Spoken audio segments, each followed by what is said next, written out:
Why don't we spend less money on shelling civilians in the Middle East? Maybe we can take a few dollars out of the rocket budget, huh? Maybe we don't need to fund militias, hey? Maybe we can have a military, but maybe we don't need to give a nuke to Joe because he says he's not really, well, he's not on our side, but he doesn't like the guys we don't like, so we're going to give him a nuke. We're going to send some dude out in a fucking Ford driving down there. What was that? Was it ISIS? Where one day ISIS just had like 100 Fords? Plumber sues dealership for $1 million after truck ends up with terrorists. No way. What the fuck? So I'm looking at footage of ISIS driving, what is that? A Ford Ranger with a fucking machine gun in the tray, like a giant, looks like an anti-tank gun in a fucking tray of a Ford. And then on the side of it, it says Mark's Plumbing. Oh no. And his fucking phone number. It looks like fucking Mark has been supplying Fords to ISIS with his plumber's wage. How the fuck did they get that? All Mark wanted to do was upgrade his ride. What he got instead was a world of trouble from half a world away. Dude, that's got to be America's #1 problem, huh? Is, hey, leave other people alone. That's all. Leave other alone. And you can pay for everything. They're out there fucking shipping Holdens to ISIS and Mark's Plumbing gets fucked, you know? ISIS straps an anti-tank gun to his fucking new Ford, shoots down a civilian airliner. All of a sudden, Mark gets beaten up in the street. And now because the American government's spending money on rockets instead of healthcare, he can't fix his teeth. And it's all because Ford sold their truck to ISIS. How the fuck did they get that? A photo of the truck with his Mark I plumbing decal still attached went viral, leading to thousands of harassing phone calls. Jesus Christ. What kind of a fucking fool do you have to be to see a truck in Syria and call the number and go, hello, is this Mohammed? Oh, it's Mark? Hey, Mark, how dare you sell your truck to ISIS? Yeah, like Mark fucking put his truck up on carsales.com and ISIS, hello? Hello? Hello? Is this Mark's Plumbing? Oh, praise be to Allah. Mark, hello. Yes, I'm looking for a pickup truck. Yes, we could pay cash. No, we can't meet up. No, I don't need a test drive. No, I don't need to meet up. I am actually in Syria. I'm in Syria. 1 second. I'm in Syria. Yes, I'm in charge of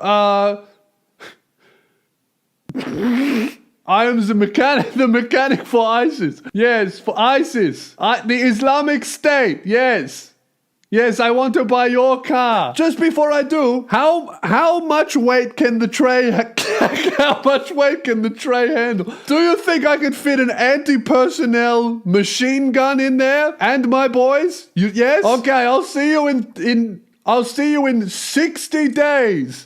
How the fuck did that truck get there? That was a good bit, wasn't it? These phone calls were in large part harassing and contained countless threats of violence, property harm, injury, and death. Oberholzer said this wouldn't have happened if the dealership had just removed the decals before the truck was resold. Hey, that's not the biggest issue. How about instead of, why didn't you take my advertisements off my truck before you sold it? That's the wrong question to ask. How about, hey, why the fuck did you sell a truck to ISIS? What is this Mark guy doing? Like, yeah, you could give it to ISIS, but get my name off it. Fuck. How the fuck did they sell a truck to ISIS? Just how the truck ended up in the hands of militants is a bit of a mystery. In 2013, Mark took the truck to AutoNation in Houston for a trade-in. He started to peel off the company's decals from the truck's doors, but a salesman stopped him, according to the lawsuit. The man told Mark that peeling off the decal would damage the paint on the truck. No, leave it there. Why? You'll see. The truck was auctioned off in November 2013, the next month, and it was shipped from Houston to Turkey, according to the lawsuit. And then a year later, it popped up in a tweet by a journalist showing a militant firing a heavy weapon from the bed of the truck with Mark's name on the front door. That is fucking crazy. Most of the calls were harassing and threatened violence and included the yelling of expletives at whoever answered the phone, the singing in Arabic for the duration of the phone call. That's like some fucking 14-year-old kid calling Mark and Mark answers and he goes, "Ah!" Hey! That's great, isn't it? Mark had to shut down his business and leave town, according to the lawsuit, resulting in financial losses.